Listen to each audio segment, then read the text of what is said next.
Welcome back to Capital in Command, life story, new episode. And today I've got a new cool guy and cool Roy.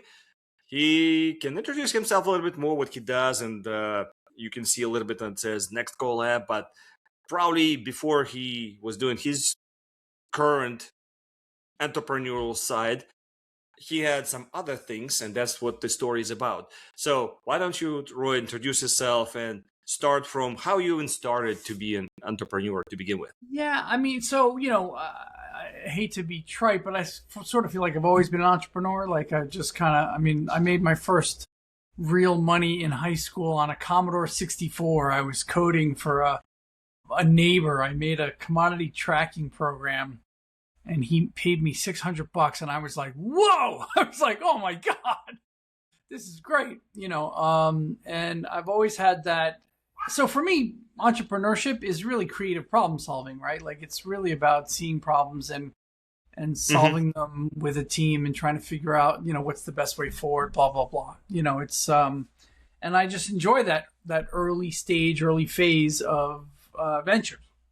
I'd also say in my entire career, I've sometimes been an intrapreneur, right? So I've been at big companies. I worked at RBS, a 250-year-old bank. I worked at Centrica, which owns British Gas, which is a huge energy conglomerate. But when I'm in those companies, I tend to be the weirdo, right? So at RBS, our team was starting digital and mobile and getting all that off the ground. At Centrica, I was launching a new geography. So I was sent over from the UK to launch North America for them in smart home technology. So it was doubly new. Smart home tech was pretty new for them. They had done it in the UK and they hadn't done it at all in North America. So I tend to like the new. I often describe it as a machete guy. And people are like, a machete guy? What the heck does that mean? I'm like, look, if there's a path and you want to make it wider or a road and you want to fix it. No, I'm the jungle guy. I'm like, it's unclear where the path should be. That's what I do, right? Like I have a very sharp machete. I'm very good at hacking my way through. And I'm also good at like noticing like, okay, we should pivot here because I can hear water. Like if we keep going straight, there's going to be a river, like blah, blah, blah. Like, I enjoy the sweat and the bugs and the vegetation and all the craziness of the unexpected that comes up in the early stages. And I think that's part of it too, is that I'm insatiably curious. I think you have to be very, very curious and enjoy problem solving, and enjoy the unknown. Like in the startup realm, internal or external, you never know what's going to happen today. If you want today to be like yesterday, you should not investigate entrepreneurship because every day is quite different. That's what I would say. Overall, in terms of my being an entrepreneur, I was a math major undergrad. So geographically, I'm about a dozen years each: New York, San Francisco, London, and now I'm outside Boston. So you travel a lot. Yeah, travel a lot, apparently. Yeah, exactly. I've been around the block. I was a math major in undergrad. I didn't really know what I wanted to do. So I looked at companies that worked for companies, figuring I could diversify my experience. I would be able to work in a few different verticals while still staying with the same employer. So I ended up at Leo Burnett Advertising in Chicago. Then I went out to California for grad school. Went to Stanford for business school, and then insanely, I stayed for law school. So I spent 4 years there and did a joint degree, and then founded a company upon graduation with some classmates. Of course, that was a up and down ride. We were about to close $15 million in April of 2001, and the older folks in the room will remember that's just when the market turned. 2 weeks before the close, the VC said, yeah, no, things are really unstable right now. We're going to have to hold off. And so we lost the funding, and that's where the law degree came in handy. I said, look, we basically told the team, we're not going to raise now because the market is too turbulent. we're gonna sell the company instead, and we are gonna we I put together what was called an employee compensation deferral program. So I told them, as if you defer however much of your salary you can defer, we're going to give you a 50% bonus on that when we sell. And 90. So basically, you don't pay the salary at the time, but you pay it later, or like as a part of the compensation, right? So 90, 95% of the employees deferred an average of 75% of their salary. So our burn went from 6 weeks to 6 months. And all the founders stopped taking salary. So founders stopped taking salary and the employees deferred, and frankly, that's how we were able to sell. We approached about 30 companies. We got into serious conversations with 5, and at the end of the day, people said, your team really wants to stay together. And we're like, yeah, it's a great team. Like, we're doing great things. It's just bad timing, and got acquired. Yeah. Nice. Yeah. Nice. But what prompted you to create the first company in the first place? Just curious. Yeah, the first company was called Net Abacus initially, and it was all about it was online accounting for SMBs about 5 years before QuickBooks went online. And we were about 5 years early. Like, it was the early days of the web, right? People were like, you want to do my accounting online? Like, software as a service was new. In fact, it wasn't even called that. It was called ASP, Application Service Provider, at the time. And then we decided to hone in and focus on payments, and we were renaming ourselves Rivio Workflows, and it was all about payments and sending payments around. And the company that bought us did the rest of the back end of HR and didn't do payments. And so that's how we ended up selling to them.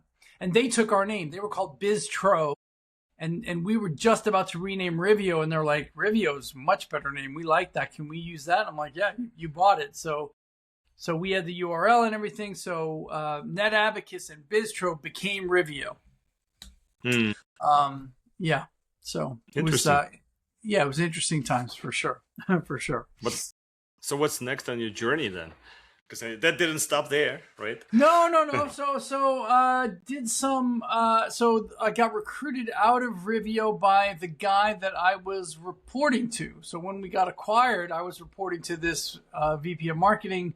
He was leaving to set up a venture fund and asked me to come with him. And so I did. So I went into the venture world. I mean, the short story for me is I've had every role in the entrepreneurial world, whether it's founder, mentor, advisor, board member, angel, VC. Like, I've done all of those at one point or another, and the VC thing was interesting. I was raising money from LPs, totally different part of the ecosystem, right? And then they had two raises. It was a corporate VC. It was Quantum Technology Ventures. And they decided Quantum had its worst quarter ever and was looking for what wasn't nailed down, and said, hey, we could sell our portfolio. So I flipped from raising from LPs to selling the portfolio of 16 companies to buyers, and ended up selling that.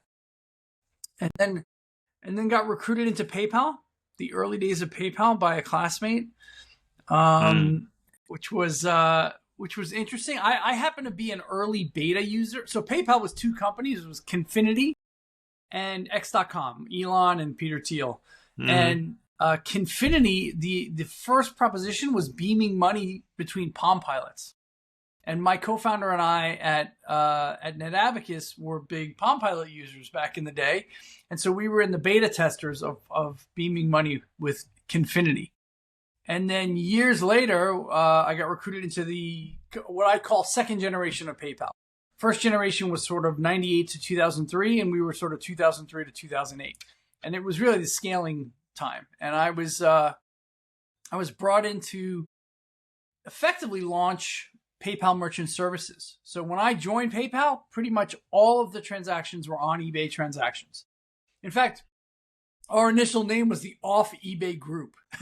Everyone else was on eBay, and we were off eBay. And one of the first things I asked, I was like, hey, can we not be called the Not Us Group? I'm like, how about Merchant Services? That's what we are. And so we became PayPal Merchant Services. And so over 5 years at PayPal, I basically launched or helped launch 3 businesses: PayPal Merchant Services, PayPal Travel, and then PayPal Mobile. And PayPal Mobile is what sent me to London to launch it in the EU. And as I said, like, they're all, every time it was a totally new business. It didn't exist before. And I was like, we should do that. And they're like, okay, go do that. Set it up. Get it going, and I like that. I'm good with the machete, right? Figure out what needs to be done, hire the first hires, do basically all this that's stuff. what you call intrapreneur, right? It's like you're not Exactly. It's not your actual company, but you are still kind of pioneering something new, completely Correct. new, right? 100%. Yeah. Pioneering is exactly the right word. Yeah. And that brought me to Europe, and we ended up, we were going to London for a year, maybe 2, and we stayed for 12 and got our passports, and didn't really think we were coming back. And actually after that, so I got recruited out of PayPal by RBS to launch their PayPal mobile, their RBS mobile and digital stuff. And then for about a decade, my kids were young, and I became a paid public speaker, which again is very entrepreneurial. You're the one who's out there getting clients and gigs and whatnot. I had an agent, still my agent, London Speaker Bureau, got me a bunch of gigs all over the world. I was in funky places. In Batumi, Georgia, and in Beirut, and you name it. I went to Moscow. I was all over the place. Public speaking around basically the mobile age. This was like the launch of the smartphone, and like what does it mean? How does the world change when everyone has a supercomputer in their pocket? I did that for about a decade, and then got asked by a former client if they were looking for someone to launch North America. I already mentioned Centrica. So Centrica, British Gas, had Hive, and they had been a client in the past, and they said, look, we're looking for someone to run North America. You're American. It's easier to have a known entity and send them over. So that's what brought me back in Boston. And next CoLab, it's the collision of 2 huge trends. It's this, that, many, if not most, meetings are happening in little windows on screens. And even if they're not on screens, they're being transcribed. I tell people, you must assume that you're being recorded and transcribed now. Like, at Consumer Electronics Show in Vegas, everyone's working on it. Is it going to be a pendant, a pin, a tat? Like, is it in my glasses? Is it in my watch, my ring? Like, how do I record and capture everything that's being said? And large language models. And fundamentally what we're doing is we're applying 75, 80 years of behavioral science to interactions, to meetings. And, I tell people, you get what you measure. If you measure something, you can make it better. If you can't measure it, nothing's going to change. Yeah, it's and I can definitely dive into that a bit more if you'd like, or we could talk about whatever topic. Yeah, the first thing I want to know, because this is your current journey. What you laid out is like so diverse right now with all kinds of things, and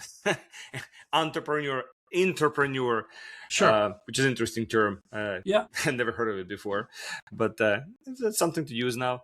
But what I'm trying to figure out is along the journey.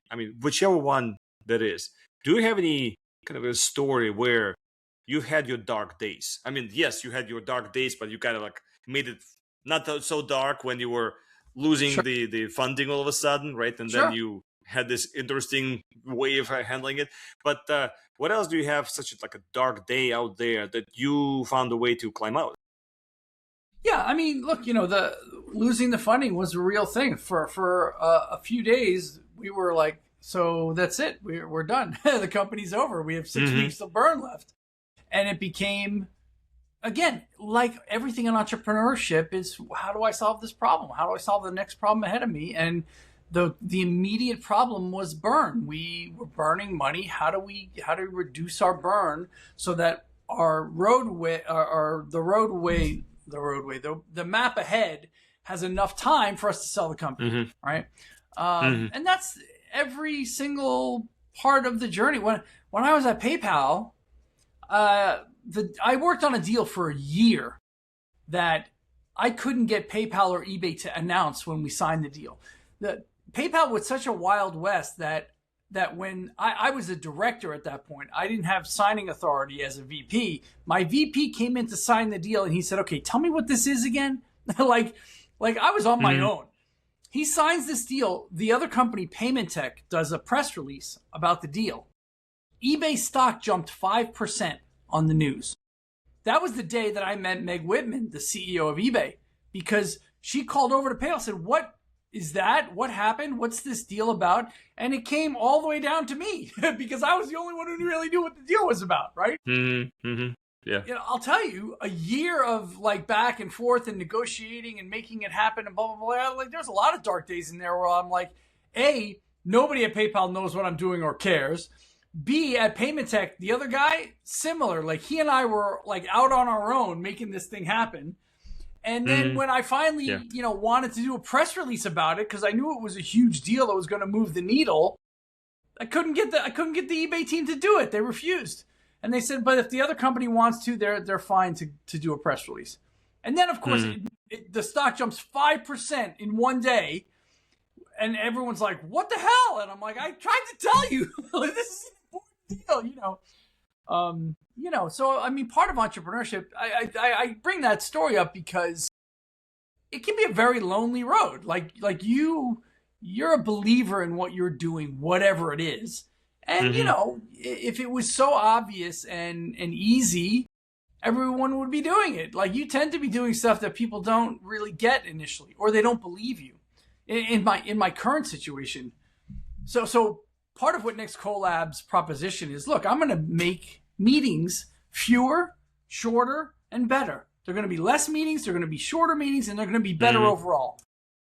When you talk to someone in corporate America that, I'm going to make meetings better, it's like saying I cured cancer. Like they're like, meetings suck. They've always sucked. No one believes you. No one believes you. Yeah. And, and this is part of the entrepreneurial trip overall, I would say, is that people, you're trying to convince someone that something that doesn't exist really can exist. And so part of it is not part of it. Most of it is sales. And actually, most of it is storytelling. So one thing I left out, I tell people, for all my higher education and advanced degrees, the most valuable training I have ever received was improv training. Because fundamentally, we are storytelling and digesting creatures. And we have been doing it for hundreds of thousands of years. And it is cross-culture, cross everything. Like it is a part of our ethos. And unfortunately, up until a couple hundred years ago, everyone practiced every day. The sun went down, the fire went up, and everyone was a sender and receiver of the stories of the day. And that stopped with the radio and then television and then movies and then streaming, and people don't practice. And improv is the art of storytelling. It is understanding how we tell stories, why we tell stories, the dynamics of stories, the arc of a story, status and silence and motion. And I mean, there's all these, for me, it's like a cheat sheet. Like, you like it or not, you can manipulate people by telling a really good story. A compelling, good story has all these elements. And if you understand what they are, you can be an impactful storyteller. And that story might be your startup. It might be something else. But anyway, so I think improv, any sort of theater or improv training is really valuable. Improv training is good because you're dynamically the creator and the performer, which is what entrepreneurship is. Theater training is good for onstage presence and everything, but the words are being put in your mouth, right? So that's a bit different. Yeah, and people feel it, actually. They feel that they're performing, right? Yes, exactly. Here, that's the thing. So it has to come from inside. That's like one of the actual questions that I wanted to ask. How did you, when you bump against all these challenges, right? And you are by yourself, you need to come up with a way to describe it. But how do you find the confidence yourself that whatever you're doing is actually will be worth it?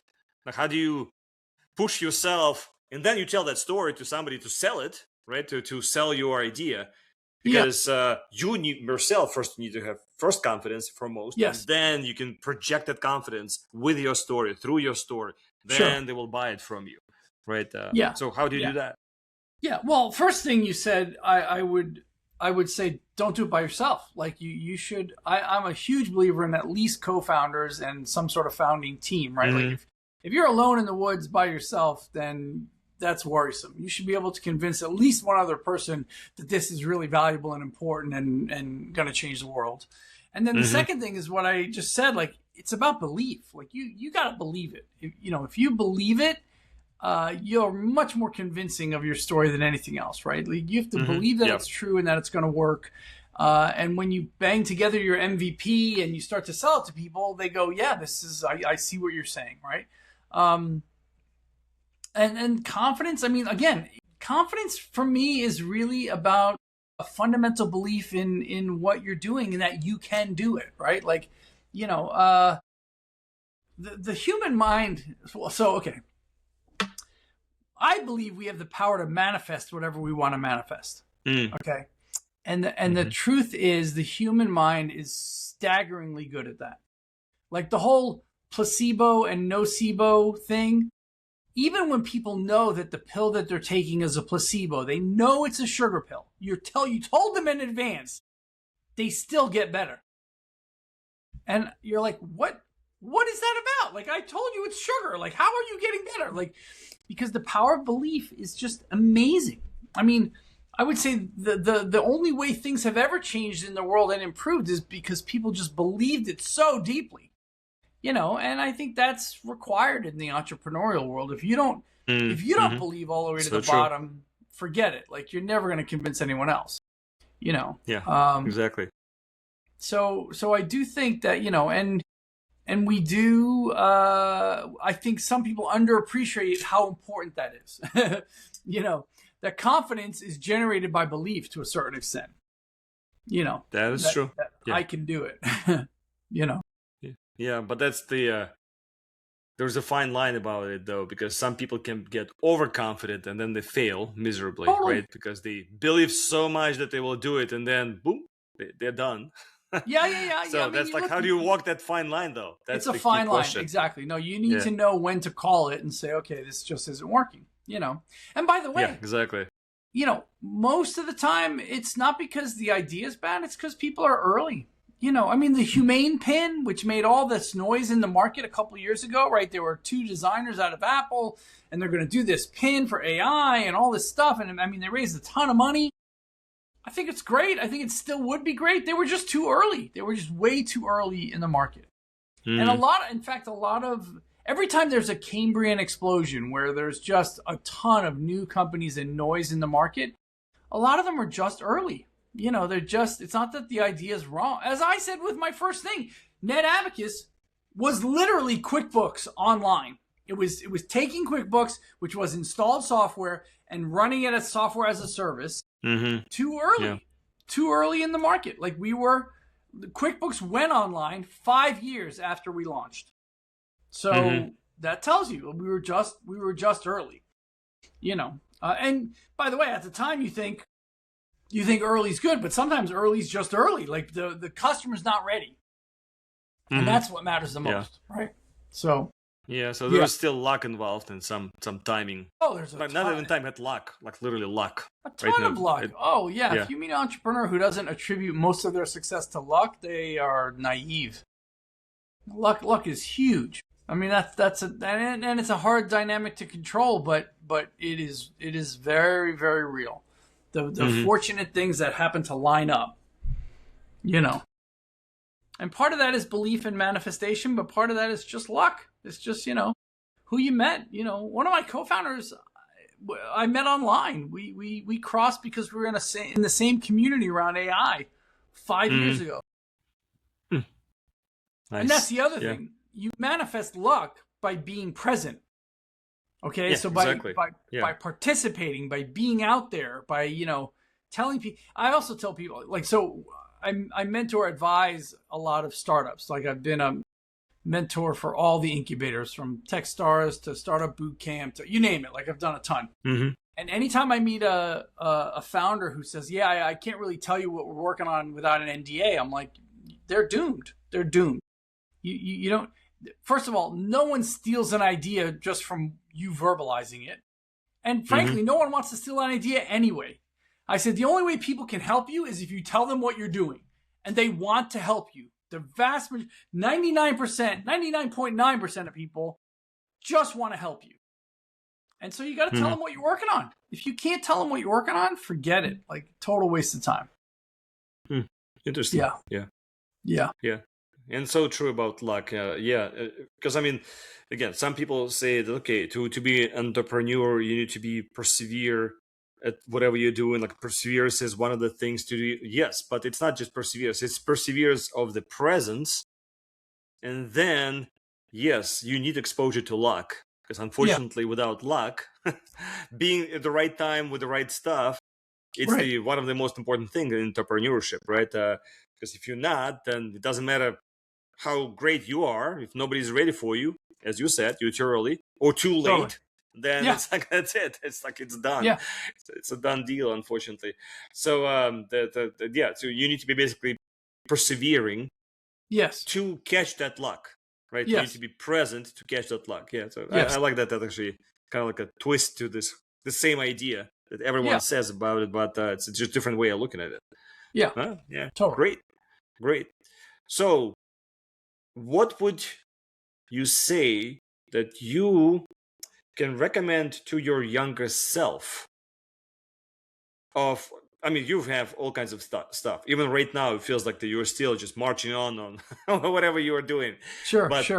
Even if you, let's say, because I mean, that's what listeners probably will want to see. Like, what would you recommend, even to your younger self, with all your ambitions and your desires and all the stuff that you've done? Let's say back 20-something years ago, when you were still doing that company and you were about to sell it in 2001.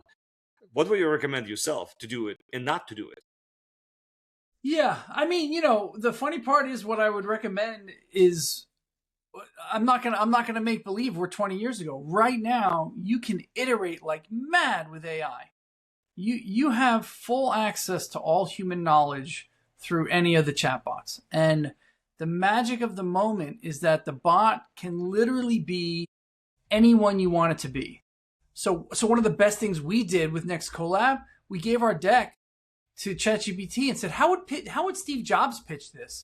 Oh my God, it was fantastic. I'm like, that's a great, we live in a world right now where any well-known person, any person who has had books published about them, or they do podcasts or YouTube videos, or they speak on stage, you can interact with them for free. So whoever your heroes happen to be, if you like Tony Robbins or Peter Diamandis or Elon Musk or whatever, and I tell people now, you should be iterating with those people. Or you can do it generically. You can say, here's my idea. We've been talking about it for a while. I want you to be a top Silicon Valley investor at Sequoia or whichever firm you prefer. And in this space, how would you critique this? Rip it apart. What would be the holes that you see? And okay, great. I see them. I agree. Help me fill them.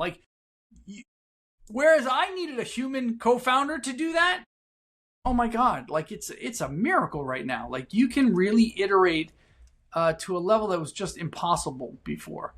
And it will open your eyes. And this is the magic of the moment, is I think most people underappreciate that if you approach any of the bots, let me back up. You and I and everyone, all humans, are auto-calibration machines. We see each other, we hear accent, we see background, we adjust. If one of us wasn't fluent in English, this is a different conversation. We change our tone, our cadence, our vocabulary, everything changes. The bots are blind, deaf, and dumb. They have no idea who they're talking to. And so what do? They do the smart thing. They meet you at the mean. They treat you like you have an IQ of 100, and they act like they have an IQ of 100. Not impressive. But the magic of the moment is they can be whoever you want them to be. So, and I tell people, spend 80% of your time on context. Here's who I am. Born, raised, educated. Here's where I've worked. Here's more I'm expert. And when you're done with you, then you got to move over to it. Okay, and I want you to be in this conversation. You need to be a top venture investor in Silicon Valley. Blah blah blah blah blah. Interesting. Like, yeah.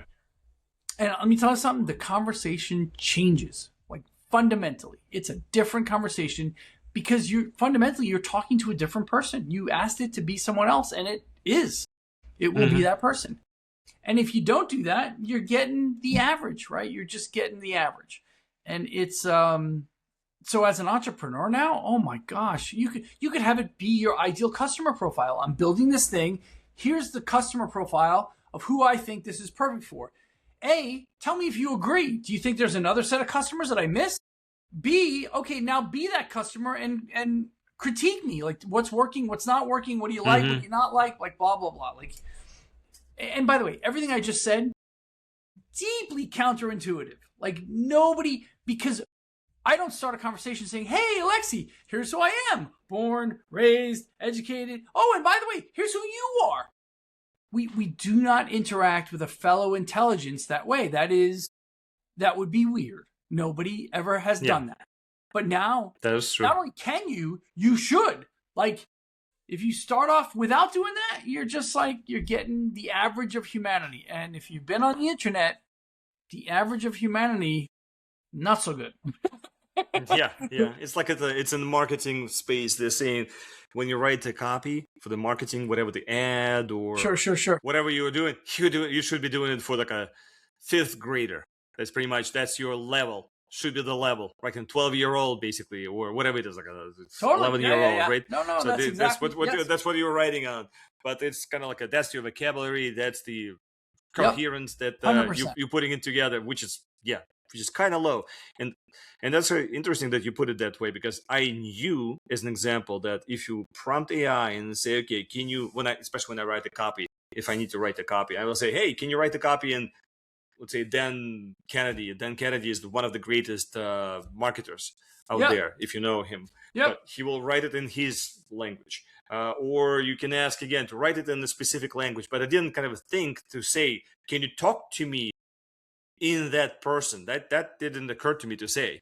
Yeah, so I give it my context, my background. Right. It knows my background, that put it in memory, so that you don't talk to me like a fifth grader. Talk to me more normally. But I didn't so it's actually interesting. Yeah, interesting that you can actually ask it to say, okay, talk to me like Elon Musk. 100%. With his rationale, right? Yeah. Just, I want you, for the rest of this conversation, be Elon Musk, and it will use his principles, which he's espoused a lot. You can, I mean, that's the thing. Anyone who's widely known and published, their approach, their methodology, how they think, it's known. It's not hard for it to mimic that. And I'm not even joking. I would say any entrepreneur should definitely drop their deck in and say, how would Steve Jobs pitch this? Holy crap. That prompt alone was absolutely brilliant. I'm like, right, because Steve was a master salesman. He knew how to pitch, and he had a very stable methodology in terms of how he did it. And, you only have to see a few of the annual Apple events to understand how it works, Yeah. Interesting. Yeah. Good word of advice. Yeah. Well, and 20 years ago, couldn't do that. My former self, that was not available to me.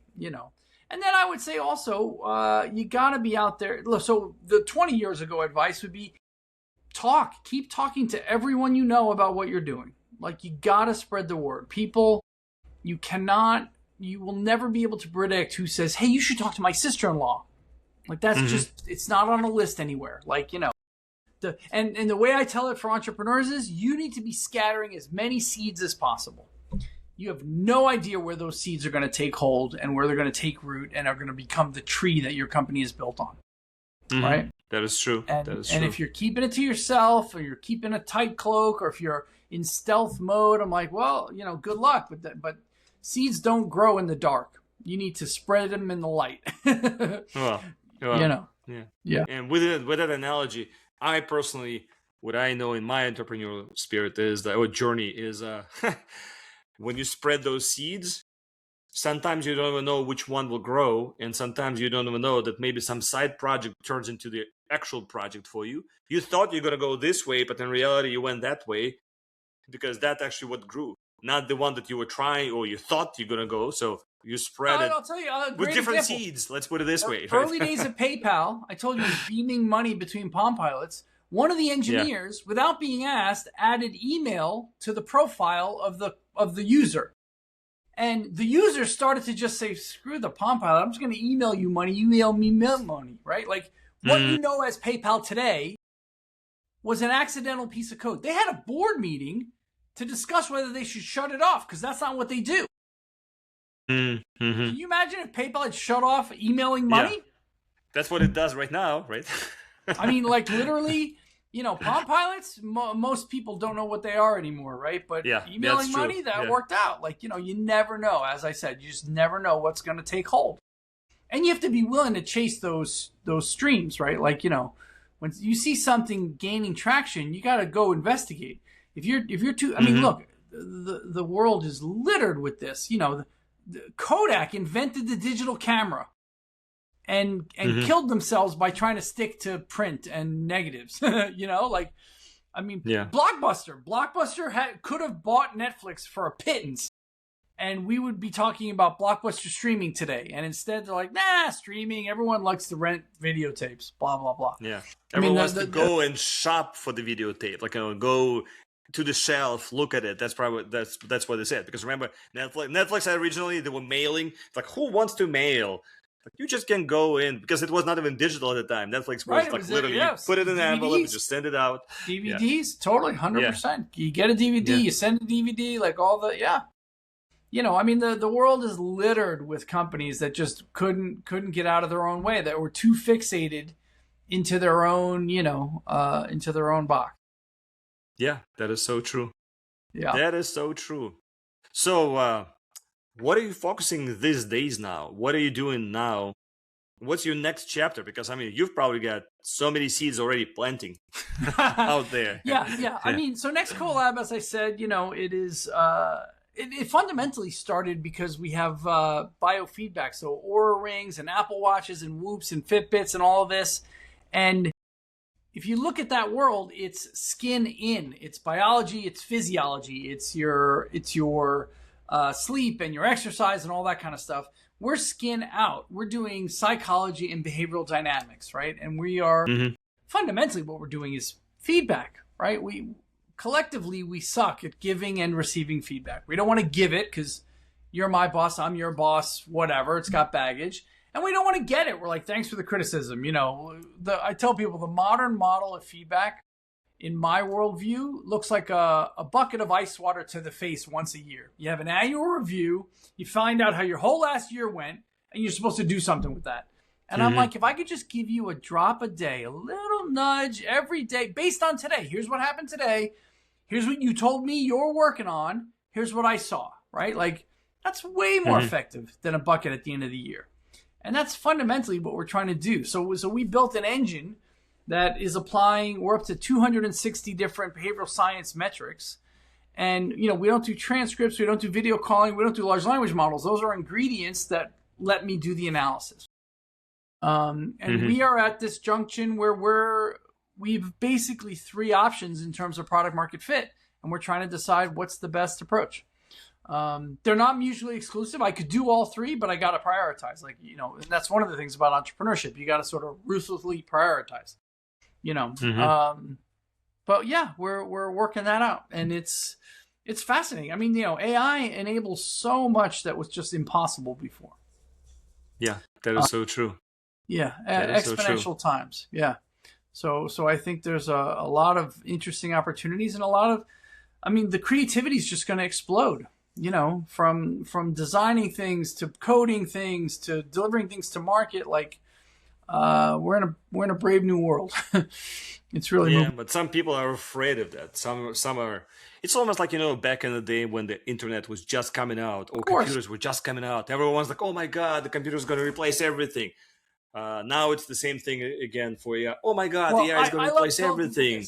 Right? Yeah. The word calculator and the word computer were created to refer to a person.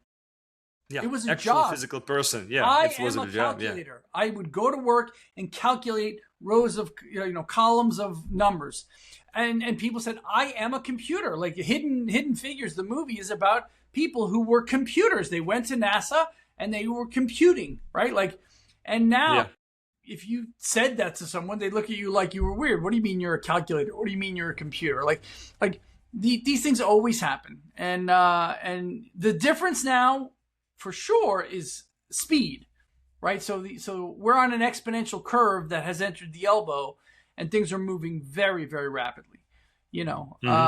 But I have no concerns about human creativity and productivity. We always find more to do. I would love it that we went to a 3 or 4 day work week because we could get as much done as we used to get done in 5 days, but we won't. We'll still work 5 days and we'll just get more done. Like, I mean, this is just what's going to happen, right? I think it's going to be a long, long time before any sort of AI has sufficient will to make things happen in a job. They're taking tasks, not jobs, right? I think even the individual contributor at companies now will have a little team of agents that they assign to do things, for sure.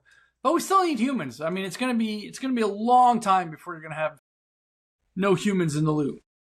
You know. That is true. But We went a long way. It just you reminded me. Back in the day when I was in college, like way back, and I was in Russia at the time.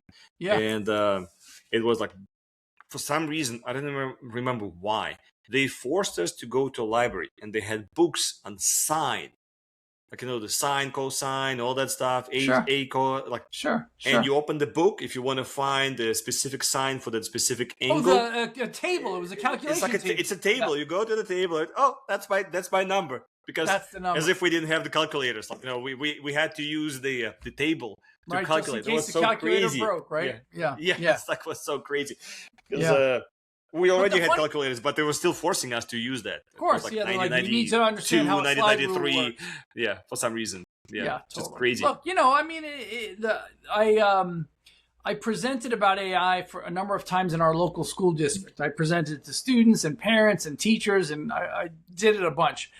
And I'll never forget, one of the teachers, when I was in the teacher session, said, "Oh, this reminds me of the graphing calculator apocalypse." And I was like, what's the graphing calculator apocalypse? She said, when graphing calculators came out, math departments nationwide were like, "Oh my God, this is horrible. No one's going to understand graphs anymore. They're not going to know how to do it. It's like, we can't allow it. We have to ban it from the classroom." And she said, and the exact opposite happened. And I said, "What do you mean?" She said, "Now people could change variables and constants dynamically and see the effect on the graph." She said, almost universally, everyone had a deeper understanding of graphs because of the ability to adjust. Like, if I had to change the constant and remap it myself, pain in the butt. But if I could just do it and see it, oh my gosh. She's like, you will never find a math teacher today who thinks that a graphing calculator is inhibiting the understanding of graphs. And I'm like, and there you go. Like, exactly. We always do that. Well, we don't like new, you know. We just don't like new. Go ahead. But, you know, that's evolution. I tell people it's 100% evolution, because your ancestors and my ancestors, when they saw something new, different, unknown over there, they ran and hid in the cave. The ones who were like, "I wonder what that is," they got eaten or fell into lava or got, you know, like the people who went towards the new, you know, over time, we lose more of them than we lose the people who hide in the cave. And the people who hide in the cave are also like, "Hey, how you doing?" they're the ones making new kids, right? Like, I mean, there's always explorers. It's a bell curve. There's always explorers. There's always hiders. But the bell curve evolutionarily moves away from exploration, right? Like, you know, the bell curve moves towards fear of the unknown, which is why it's a very common human trait. Being afraid of the unknown, being afraid of the dark, being afraid of anything new and different. I mean, that's to be expected from evolution, right? It's intuitive. Which comes back to the entrepreneurship, because remember how I asked you about the confidence? Again, that's what you're part of the confidence. How you stay confident, because you are afraid. It's new, it's unknown. As you said, you're the machete guy with the jungle and machete, right? You have no idea exactly what's behind the next bush. Maybe Totally. there's a cheetah waiting for you right Yeah, there, yeah, right there. yeah. Or No, something else seriously. is hiding, like a huge python that's just like hanging there, but you don't Yeah. know. Right. But So yeah, so I'm definitely out on the tip of the bell curve. I like being, exploring to the unknown. There are many people, most people who want work to be what it was yesterday. They people like to have their expectations met. That's not entrepreneurship. Entrepreneurship, you just never know what's going to come around the corner. Sometimes it's good, sometimes it's bad, Yeah. that is true. That is true. So Roy, I mean, I'm glad I got you because you were again every single episode that I've had so far, they're all different. Every single Yeah. one of them. So it's cool. It's cool that Yeah, cool. to keep up that spirit. But how do they reach you if they need to reach out to you? Yeah. For your next company or what you do exactly, what your site is. So maybe you can give it Sure. Yeah. I mean, I'm blessed with a very unique name. So at Roy Vella as one word, take out the space and you can find me anywhere. On LinkedIn, it's Roy Vella. On Gmail, it's Roy Vella. I'm really easy to find that way. Next CoLab is nextcolab.com is the site. Nextcolab.ai is our beta. We just switched from a private beta to a public beta. So anyone wants to try and drop in a transcript and score their meetings and interactions, it's open to do that. So nextcolab.com, nextcolab.ai, or Roy Vella at anywhere on X, on LinkedIn, on Gmail, Google. Yeah, easy enough. Yeah, I'll put it in the description for the episode as well. Yeah. Yeah. Great. Yeah. So once again, Roy, thanks for coming in. My pleasure. Sharing your words of wisdom and your entrepreneurial spirit, as I said, it's like very unique. But otherwise, any last words, and we can wrap it up for today. No, that's it. I would say good luck to all the entrepreneurs out there. Happy to talk to any entrepreneurs who want to, chat. I'm wide open. I would also say the last thing I didn't really say is, growth mindset. I deeply feel that I have something to learn from everyone, which is why I take most of the inbound calls. You just never know. And that's about curiosity, right? So I'm happy to talk to any entrepreneur working on a project who wants to bounce it off somebody. I'm happy to hear what they're up to and make connections with folks in my network if I can. And happy to connect on LinkedIn the same way. Yeah. That's how we connected, by the way, too. Yeah. Yeah, exactly. Yeah. Which is great. Yeah, great. Yeah. Cool. Very good. Yeah. So thanks again. Thanks for coming. And maybe we can connect in a year from now with more cool things that you came up with. Sure. I mean, we'll see.